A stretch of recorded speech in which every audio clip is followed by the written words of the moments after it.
ಮಡಕೆ ಕಾಳನ್ನ ನೆನೆಸಿಟ್ಕೊಂಡಿರೋದು ಪಲ್ಯನ ಯಾವ ರೀತಿಯಾಗಿ ಮಾಡೋಣ ಅಂತ ನೋಡೋಣ ಬನ್ನಿ. ಎಷ್ಟು ಟೇಸ್ಟಿಯಾಗುತ್ತೆ ಈ ಪಲ್ಯ. ನಾನಿಲ್ಲಿ ಒಂದು ಈರುಳ್ಳಿ, ಒಂದು ಟೊಮೆಟೊ, ಕರಿಬೇವು, ಸ್ವಲ್ಪ ಕೊತ್ತಂಬರಿ ಮತ್ತು ನೆನೆಸಿಟ್ಕೊಂಡಿರೋ ಕಾಳು ತೊಗೊಂಡಿದ್ದೀನಿ. ಇವಾಗ ಒಂದು ಕುಕ್ಕರಲ್ಲಿ ಎಣ್ಣೆ ಒಂದು 4 ಸ್ಪೂನಷ್ಟು ಹಾಕ್ಕೋತಾ ಇದ್ದೀನಿ. 4 ಸ್ಪೂನ್ ಎಣ್ಣೆ ಹಾಕಾದ್ಮೇಲೆ ಸ್ವಲ್ಪ ಎಣ್ಣೆ ಕಾದಾದ್ಮೇಲೆ ಅದಕ್ಕೆ ಸಾಸಿವೆ ಒಂದು ಅರ್ಧ ಸ್ಪೂನು, ಆಮೇಲೆ ಸ್ವಲ್ಪ ಜೀರಿಗೆ ಚಟಪಟ ಸೌಂಡ್ ಬಂದಾದ್ಮೇಲೆ ಆಮೇಲೆ ಕಟ್ ಮಾಡಿ ಇಟ್ಕೊಂಡಿರೋ ಈರುಳ್ಳಿನ ನಾನು ಇದಕ್ಕೆ ಇವಾಗ ಹಾಕ್ಕೋತಾ ಇದ್ದೀನಿ.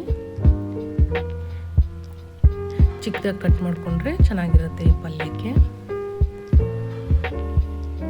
ಚೆನ್ನಾಗಿ 1-2 ನಿಮಿಷ ಫ್ರೈ ಆಗಬೇಕು. ಫ್ರೈ ಆದಮೇಲೆ ನಾವು ಕಟ್ ಮಾಡಿ ಇಟ್ಕೊಂಡಿರೋ ಟೊಮ್ಯಾಟೋನ ಆ್ಯಡ್ ಮಾಡ್ಕೊಳ್ಳೋಣ. ಇವಾಗ ನನಗೆ ಫ್ರೈ ಆಗಿದೆ, ಟೊಮ್ಯಾಟೋನ ಆ್ಯಡ್ ಮಾಡ್ಕೊತಾ ಇದ್ದೀನಿ. ಟೊಮೆಟೊನೂ ಅಷ್ಟೇ ಸಾಫ್ಟ್ ಆಗಬೇಕಾದ ಅವಶ್ಯಕತೆ ಇಲ್ಲ, 1-2 ನಿಮಿಷ ಫ್ರೈ ಆದರೆ ಸಾಕು. ಆವಾಗ ನಾವು ಕಾಳನ್ನ ಮಿಕ್ಸ್ ಮಾಡಿಕೊಂಡು ಕಾಳಿಗೆ ಬೇಕಾಗಿರೋ ಮಸಾಲೆನ ಹಾಕ್ಕೊಳ್ಳೋಣ. ಇವಾಗ ನಾನು ಕಾಳಲ್ಲಿ ಮಿಕ್ಸ್ ಮಾಡ್ಕೊತಾ ಇದ್ದೀನಿ. ಕಾಳನ್ನ ಮಿಕ್ಸ್ ಮಾಡಿಕೊಂಡು ಅದು ಅಷ್ಟೇ 1-2 ನಿಮಿಷ ನಾವು ಕೈ ಆಡಿಸ್ಬಿಟ್ಟು ಫ್ರೈ ಆಗಬೇಕಿದ್ದನ್ನು.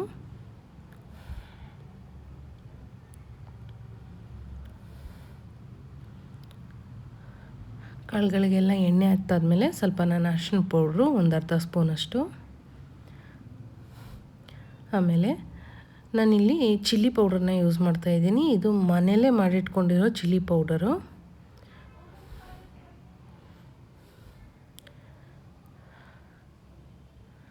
ಆಮೇಲೆ ಇದಕ್ಕೆ ನಾನು ಸ್ವಲ್ಪ ಸಾಂಬಾರು ಮಸಾಲಾನ ಆ್ಯಡ್ ಮಾಡ್ತಾ ಇರೋದು. ಸಾಂಬಾರು ಪೌಡ್ರು ಅಷ್ಟೇ ಮನೆಯಲ್ಲೇ ಮಾಡಿಟ್ಕೊಂಡಿರೋ ಸಾಂಬಾರು ಪೌಡ್ರು.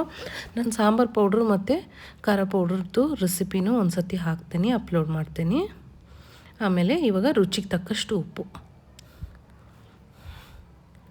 ಇದು ಹಾಕಾದ್ಮೇಲೆ ನಾವು ಸ್ವಲ್ಪ ನೀರು ಆ್ಯಡ್ ಮಾಡ್ಕೋಬೇಕು. ಕಾಳು ಬೇಯೋಕ್ಕೆ ನೀರು ಆ್ಯಡ್ ಮಾಡ್ಕೋಬೇಕಾಗತ್ತೆ.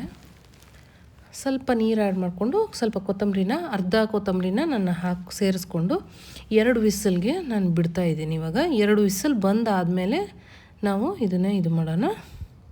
ಇವಾಗ ಇದು ಆಲ್ಮೋಸ್ಟ್ ಆಗಿದೆ, 2 ವಿಸಲ್ ಆಗಿದೆ. ನಾನು ಇವಾಗ ತೆಗೆದಿಟ್ಕೋತಾ ಇದ್ದೀನಿ. ಗ್ಯಾಸ್ ಬಿಡೋ ಅಷ್ಟೊತ್ತಿಗೆ ಅಂದರೆ ಚಪಾತಿನ ಮಾಡ್ಕೊಂಬಿಡೋಣ. ಚಪಾತಿ ಜೊತೆ ನಾನು ಇವತ್ತು ಸರ್ವ್ ಮಾಡ್ಕೊಳ್ಳೋದ್ರಿಂದ ಚಪಾತಿ ವಿಡಿಯೋನ ನಾನು ಹಾಕಿದ್ದೀನಿ.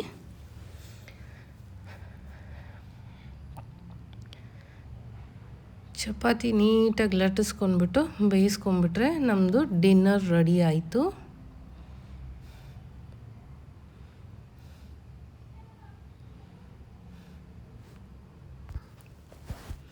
ಎರಡು ಕಡೆಯೂ ತಿರುಗಿಸ್ಬಿಟ್ಟು ಎಣ್ಣೆ ಹಚ್ಕೊಳ್ಳೋದ್ರಿಂದ ಚಪಾತಿ ಸಾಫ್ಟಾಗಿ ಇರುತ್ತೆ.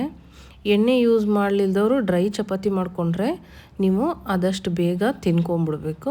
ಡ್ರೈ ಚಪಾತಿ ಮಾಡಿದ್ರೆ ಗಟ್ಟಿಯಾಗಿ ಹಾಗೆ ಉಳಿಯುತ್ತೆ. ಅದಕ್ಕಾಗಿ ಇವಾಗ ನಮ್ಮದು ಗ್ಯಾಸ್ ಬಿಟ್ಟಿದೆ, ಇದು ಕುಕ್ಕರ್ದು ಗ್ಯಾಸ್ ಬಿಟ್ಟಿದೆ, ಸಾರಿ.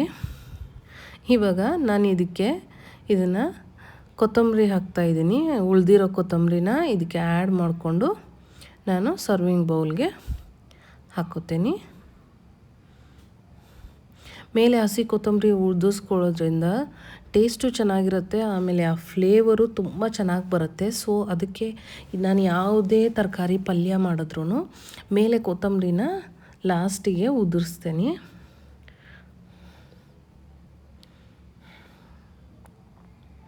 ಇವಾಗ ನಮ್ಮ ಡಿನ್ನರ್ ರೆಡಿ ಆಗಿದೆ, ಇನ್ನೇನು ಸರ್ವ್ ಮಾಡ್ಕೊಳ್ಳೋದು.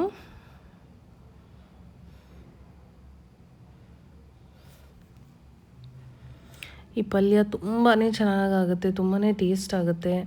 ಒಂದು ಸತಿ ಟ್ರೈ ಮಾಡಿ.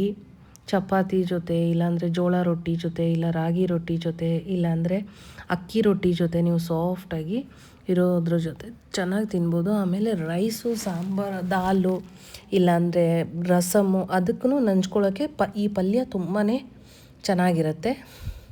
ಒಂದು ಸತಿ ಟ್ರೈ ಮಾಡಿ ನೋಡಿ. ತುಂಬಾ ಸಿಂಪಲ್ಲು, ಒಂದು 4ರಿಂದ 5 ಐಟಮ್ಸ್ ಇದ್ದರೆ ಸಾಕು. ಇದು ಸೂಪರಾಗಿ ಇದನ್ನ ನಾವು ಮಾಡ್ಬೋದು. ಆಮೇಲೆ ಯಾರಾದರೂ ಗೆಸ್ಟ್ ಅದು ಬಂದಾಗ ಈಸಿಯಾಗಿ ಡಿನ್ನರ್ ಏನು ಮಾಡ್ಬೋದು ಅಂತಂದರೆ ಯೋಚನೆ ಮಾಡ್ಬೋದು. ಬಟ್ ಕಾಳನ್ನ ಮೊದಲೇ ನೆನೆಸಿರಬೇಕು, ನೆನೆಸಿದ್ರೇ ತುಂಬ ಚೆನ್ನಾಗಿ ಆಗೋದು ಈ ಪಲ್ಯ. ಇವಾಗ ನಮ್ಮ ಡಿನ್ನರ್ ರೆಡಿಯಾಗಿದೆ, ನಾವು ಸರ್ವ್ ಮಾಡ್ಕೊಳ್ಳೋಣ ಇವಾಗ.